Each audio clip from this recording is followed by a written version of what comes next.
to former Conservative Minister Anne Widdecombe, who joins me on the show. Widders, welcome as ever to the show. Anne, they're saying bring back Burko. Ye gods, is it that bad? Well, I don't think they meant it, but what they were saying was, yes, this is what he used to do. He used to break with precedent and say, well, precedents are there to be broken.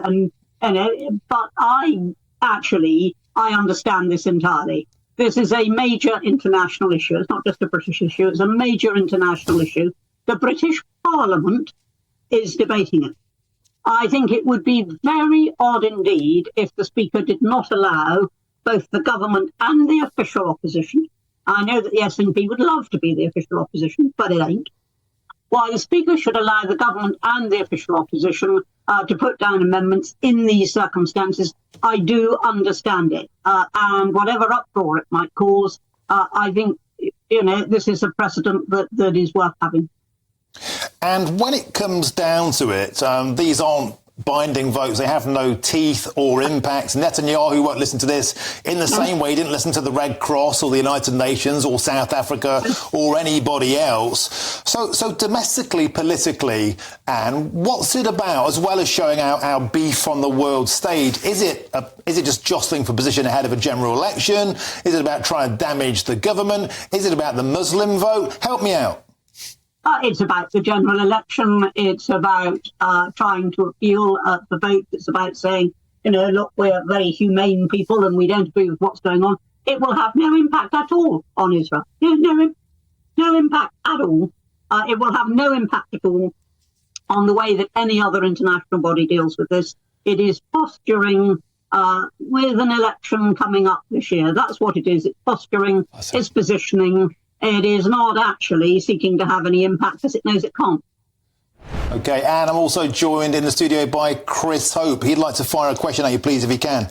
And Chris Hope here, just to ask you a quick question. Do you think Lindsay Hoyle has damaged his reputation in Parliament by giving Labour this get-out clause, by breaking with precedent and allowing a second amendment? That's what is being said in the Commons now. Is he trying to make sure that he can be supported by Labour to be elected Speaker after the next election, possibly? I don't believe that is necessarily the case. I mean, whenever something like this happens, conspiracy theories abound and everybody is looking for reasons. But as I say, if I were sitting there in his chair now as Speaker and I had a major international issue about which the British Parliament was debating and which was going to get a lot of coverage, even if it can't have any actual impact, it would get a lot of coverage.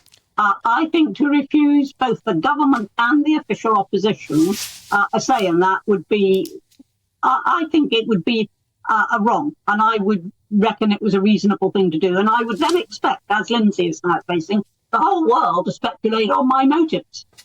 Mm-hmm. But Anne, he's essentially changed the rules. I mean, it's like getting out to play a football match. You get to half-time, and suddenly the referee abandons the offside rule. I mean, that's what's happened here. Essentially, the Speaker's changed the rules without telling the other side. That's why the Conservatives and the SNP are so cross about it. I'm sure you must understand that.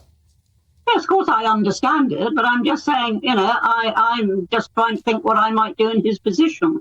Now, I think the problem here is that he didn't think of that much earlier. I mean, after all, notice has been given of this motion. It hasn't suddenly come out of the air.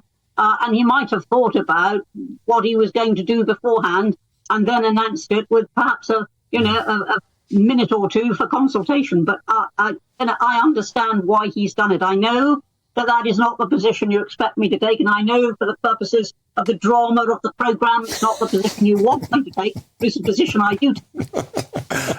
And as if, Anne Widdecombe, we would want you to adopt a position just for the theatre of it all. But Anne, on a serious note, on my way in today, there is already a sizable mob outside the House of the Parliament that's expected to build ahead of steam up until 5 p.m. Anne Widdecombe, we've seen numerous examples of two-tier policing. It could get tasty out there later on. Do you think that forcing a debate on this in this way, which will clearly be divisive, it will be painted as the SNP, the Labour Party, the Friends of Gaza, the Conservatives, the nasty Tory Party, allowing Israel to continue its war effort. Will this add fuel to the fire of the mob on the streets?